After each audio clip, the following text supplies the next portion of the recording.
नमस्कार। एस भारत के digital platform सक्रियभारत.com पर आपका स्वागत है। केंद्रीय गृह मंत्री अमित शाह ने रविवार को बार काउंसिल ऑफ इंडिया द्वारा आयोजित वकील सम्मेलन समापन समारोह में हिस्सा लिया। इस दौरान गृह मंत्री अमित शाह ने कहा कि क्रिमिनल जस्टिस सिस्टम में मोदी सरकार 3 नए कानून ला रही है। ये कानून लगभग 160 साल बाद पूरी तरह से नई दृष्टिकोण और नई व्यवस्था के साथ दस्तक दे रहे हैं। इन कानूनों पर अमित शाह ने और क्या कुछ कहा, जरा सुनिए। मित्रों, कॉन्फ्रेंस एक प्रकार से हमारे देश के बहुत महत्वपूर्ण समय पर आयोजित की गई है। मैं ऐसा कहूंगा कि बहुत उचित समय पर आयोजित की गई, क्योंकि यही वर्ष है जब हमारे संविधान को 75 साल पूरे होने वाले हैं। उस समय पर इस कॉन्फ्रेंस का आयोजन हुआ है। यही वर्ष है जो क्रिमिनल जस्टिस सिस्टम के हमारे मुख्य 3 कानून आईपीसी, सीआरपीसी और एविडेंस एक्ट, वो तीनों कानून को भारत की संसद आमूलचूल परिवर्तन कर रिलेवेंट बनाने जा रही है। वही ये वर्ष है। और विमेन लेड डेवलपमेंट की जो हमारे प्रधानमंत्री जी ने G20 के माध्यम से समग्र दुनिया के सामने कल्पना रखी, उसको सार्थक करने के लिए भारत ने शुरुआत की है 33% महिलाओं की हिस्सेदारी कानून बनाने की प्रक्रिया में, हमारी विधानसभाओं में और हमारी लोकसभा के अंदर सुनिश्चित करने का कानून भी अभी अभी हमारे संसद के दोनों सदनों ने पारित किया है। भारत ने हर क्षेत्र के कानूनों को विगत 9 साल में फिर से एक बार आज की जरूरियातों के हिसाब से रीड्राफ्ट करने का या नया बनाने का प्रयास किया है। इस 9 वर्ष में मोदी जी के नेतृत्व में भारत सरकार ने ढेर सारे कानूनों के अंदर बदलाव किया है। मैं कुछ कानूनों का जरूर जिक्र करना चाहूंगा। आर्बिट्रेशन लॉ, अब यहां पर इंटरनेशनल आर्बिट्रेशन सेंटर भी बनने जा रहा है, जो हमारे लॉयर्स के लिए अपार संभावनाओं को खड़ा करने वाला एक नया सेंटर बनने जा रहा है। मीडिएशन लॉ और जन विश्वास बिल, ये तीनों कानून एक प्रकार से न्यायपालिका पर बोझ कम करने वाले कानून। जन विश्वास बिल से शायद आप लोग ढंग से वाकिफ नहीं होंगे।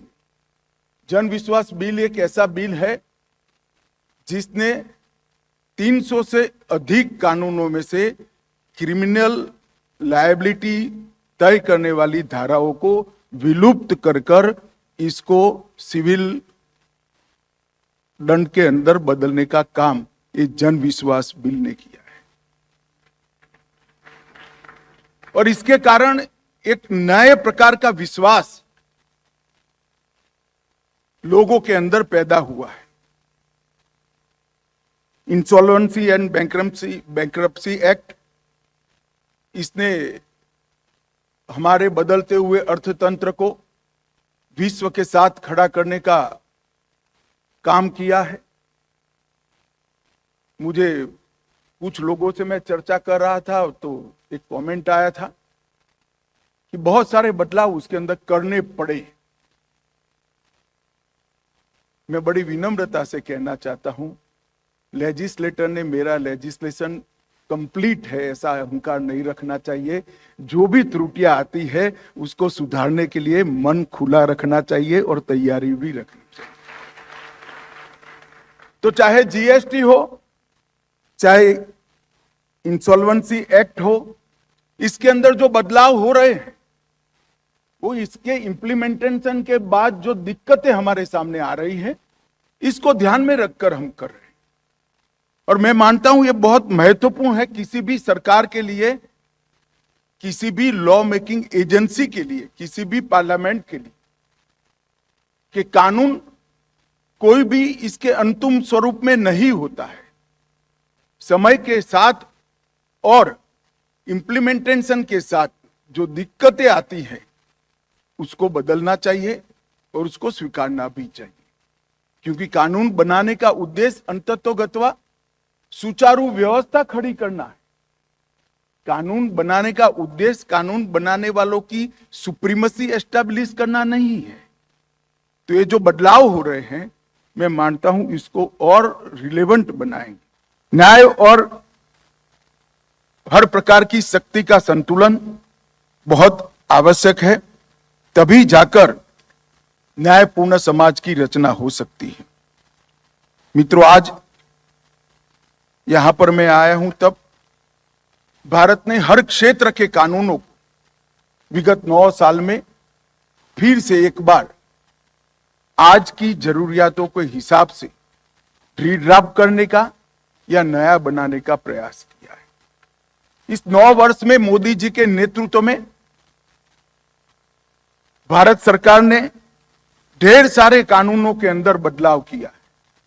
मैं कुछ कानूनों का जरूर जिक्र करना चाहूंगा। आर्बिट्रेशन लॉ, अब यहां पर इंटरनेशनल आर्बिट्रेशन सेंटर भी बनने जा रहा है, जो हमारे लॉयर्स के लिए अपार संभावनाओं को खड़ा करने वाला एक नया सेंटर बनने जा रहा है। मीडिएशन लॉ और जन विश्वास बिल, ये तीनों कानून एक प्रकार से न्यायपालिका पर बोझ कम करने वाले कानून। जन विश्वास बिल से शायद आप लोग ढंग से वाकिफ नहीं होंगे। जन विश्वास बिल एक ऐसा बिल है जिसने 300 से अधिक कानूनों में से क्रिमिनल लायबिलिटी तय करने वाली धाराओं को विलुप्त कर इसको सिविल दंड के अंदर बदलने का काम ये जन विश्वास बिल ने किया है। और इसके कारण एक नए प्रकार का विश्वास लोगों के अंदर पैदा हुआ है।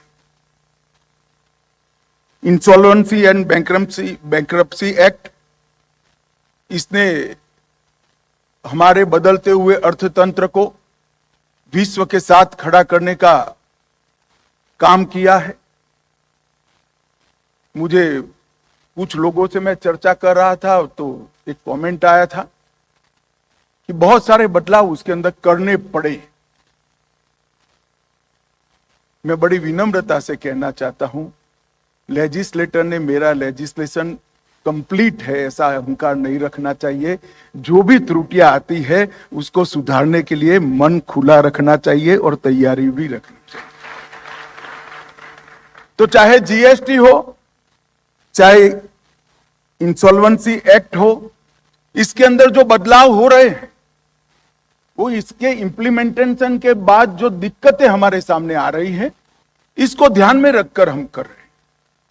और मैं मानता हूं ये बहुत महत्वपूर्ण है किसी भी सरकार के लिए, किसी भी लॉ मेकिंग एजेंसी के लिए, किसी भी पार्लियामेंट के लिए, कि कानून कोई भी इसके अंतिम स्वरूप में नहीं होता है।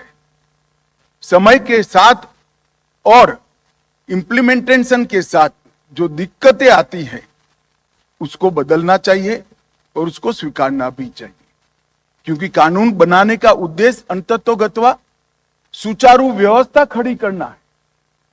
कानून बनाने का उद्देश्य कानून बनाने वालों की सुप्रीमेसी एस्टैब्लिश करना नहीं है।